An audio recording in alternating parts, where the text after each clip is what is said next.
Star उत्सव पर देखिए आपके चहेते शोज अब से डीडी फ्री डिश पर। आपने देखा ना, मैं किस तरह अपनी फैमिली को मनाने की कोशिश कर रही थी कि मुझे बलि का बकरा ना बनाए, मेरी शादी ना कराए।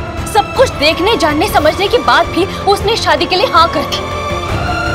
उसके हाँ करने के बाद मेरी हाँ या ना तो किसी ने सुनी ही नहीं। किसी को क्या ही फर्क पड़ा। इसे तो मैनिपुलेशन ही कहेंगे ना ताई। और जो नील ने किया है ना, वो किसी ब्लैकमेल से कम नहीं है। तो क्या बोल रही हो? हाँ, manipulation, blackmail, oh my God, तुम नील के बारे में ये सब सोचती हो और वो डफर तुमसे प्यार करता है।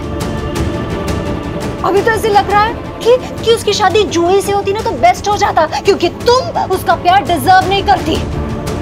पता नहीं तुमने उससे ऐसा क्या देख लिया। मैं इस बात का बुरा नहीं मानूंगी। मैं जानती हूँ कि अपने भाई के बारे में कोई भी बहन ऐसे सब सुन नहीं सकती है, उसे ऑब्वियसली हर्ट तो होगा ही। लेकिन ताई, मैं ताई मत बोलो। अभी तुमने जो कुछ भी कहा ना, उसके बाद हमारे बीच रिश्ता तो नहीं हो सकता। मैं भी कितनी पागल थी। मैं ये सोच रही थी कि फाइनली इस घर में कोई तो आएगा जिसके साथ मैं अपनी बातें शेयर कर सकती हूँ। लेकिन तुम भी उन सब की तरह निकली। गलत उम्मीद लगा बैठी मैं तुमसे। उम्मीदें तो मेरी टूटी है ताई।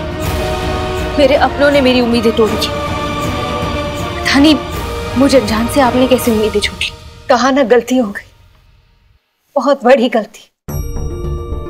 लेकिन तुम भी बहुत बड़ी गलती कर रही हो तेजस्विनी।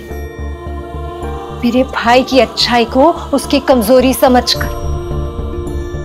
मेरा भाई है, मैं उसे अच्छे से जानती हूँ। इस दुनिया में ना उससे अच्छा इंसान हो ही नहीं सकता। लेकिन तुमने उसकी अच्छाई को ही ना बुरा ठहरा दिया।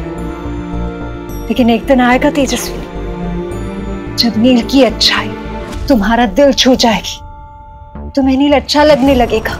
नील से ज्यादा जरूरी तुम्हारे लिए और कोई नहीं होगा। और उस दिन अगर मैं घर में रही ना, ये बात तुम्हें मैं याद दिला दूंगी। आप अपने भाई को लेकर जितनी कॉन्फिडेंट है ना, उतनी ही कॉन्फिडेंट मैं अपने आप को लेकर हूं। मुझे नहीं लगता जिस आदमी ने मुझे इस जबरदस्ती के रिश्ते में बांध दिया हो, मेरी पूरी जिंदगी खराब कर दी हो, मेरे सारे सपने तोड़ दिए हो, उस आदमी को मैं कभी माफ कर पाऊंगी। मैं जानती हूं अपनी आई और अपने भाई का ख्याल रखना है मुझे। मेरे बाबा नहीं है, लेकिन अगर मेरे पापा जिंदा भी होते ना, तो भी मैं शादी को कभी नहीं मानती। नील ने मेरे सबसे बड़ी मजबूरी का फायदा उठाया है और इस बात के लिए मैं उसे कभी माफ नहीं करूंगी। फिर चाहे उसे पूरी दुनिया कितना ही अच्छा क्यों ना माने, मेरी नजरों में वो कभी अच्छा नहीं बन पाएगा, कभी नहीं।